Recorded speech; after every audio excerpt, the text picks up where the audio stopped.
Hello friends, இன்னிலேருந்து நம்ம 30 days challenge வந்து ஸ்டார்ட் பண்ணுறோம். இன்றைக்கி டே ஃபஸ்ட்டு. ஸோ இந்த டே ஃபஸ்ட்டில் வந்து பிரெட் ஆம்லேட் தான் நம்ம இன்றைக்கி மேக் பண்ண போகிறோம். ஸோ ஆம்லேட்டுக்கு வந்து பார்த்தீங்கன்னா ஒரு சின்னதாக ஒயிட் கலர் கிளே எடுத்துகிட்டு சைடில் ஃபுல்லாக இந்த மாதிரி டெக்ஸ்டர் கொடுத்துக்கோங்க. நடுவில் வந்து இந்த மாதிரி ஒரு எல்லோ கலர் பால் வந்து நம்ம வச்சுக்கிறோம் அந்த முட்டை கருக்காக. ஓகேங்களா? ஸோ நெக்ஸ்ட் வந்து பார்த்தீங்கன்னா பிரெட் மேக் பண்ண போகிறோம். அதுக்கு இந்த மாதிரி ஸ்கொயர் டைப்பில் வந்து கையிலே ப்ரெஸ் பண்ணிக்கோங்க. அதுக்கப்புறம் வந்து ரொம்ப எக்ஸஸாக இருந்துச்சுன்னா இப்படி வந்து நம்ம கட்டர் வச்சு நம்ம கட் பண்ணி எடுத்துக்கலாம். நெக்ஸ்ட் வந்து பார்த்தீங்கன்னா ஒரு டூல் வச்சு இந்த மாதிரி சைடில் வந்து சரி பண்ணிவிட்டு ப்ரஷ் வச்சு நம்ம உள்ள டெக்ஸ்டர் எஃபெக்ட் வந்து கொடுக்குறோம். எதுக்காக நம்மளுக்கு வந்து ஒரிஜினல் பிரெட்டோட எஃபெக்ட் வந்து நமக்கு தெரியறதுக்காக. இதில் யூஸ் பண்ணியிருக்க கலர் வந்து பார்த்தீங்கன்னா எல்லோ ஓக்கர் அண்ட் வந்து பேர்ன் சியானான்னு சொல்லிட்டு ஆயில் பேஸ்டல் கலர் தான் யூஸ் பண்ணியிருக்கேன். ஸோ உங்களுக்கு வந்து மேலே நான் காமிச்சிருப்பேன் பாருங்கள், அந்த கலர் தான். டிஸ்கிரிப்ஷன்லேயும் வந்து இதோட நேம் வந்து உங்களுக்கு நான் கொடுக்குறேன். ஸோ இந்த கலர் வந்து நம்ம யூஸ் பண்ணுறதுனால நமக்கு வந்து ஒரிஜினல் எஃபெக்ட் தெரியும். ஸோ இதே மாதிரி நம்ம 2 பிரெட் வந்து நம்ம மேக் பண்ணி எடுத்துக்கலாம்.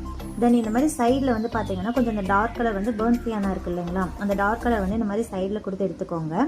இந்த மாதிரி 2 பிரெட்டுக்குமே வந்து இது ஃபுல்லாக வந்து கொடுத்துக்கோங்க. ஸோ பிரெட் வந்து நம்மளுக்கு டோஸ்ட் பண்ண மாதிரி இருக்கும். ஸோ இந்த மாதிரி முட்டைக்குமே வந்து பார்த்தீங்கன்னா டார்க் கலர் வந்து பார்த்தீங்கன்னா ஃபுல்லாக சைடில் கொடுத்து எடுத்துக்கோங்க. இப்போ நம்மளோட பிரெட் ஆம்லேட் வந்து ரெடி ஆயிடுச்சு. ஸோ நம்ம டே 2ல பார்க்கலாம். Thank you friends.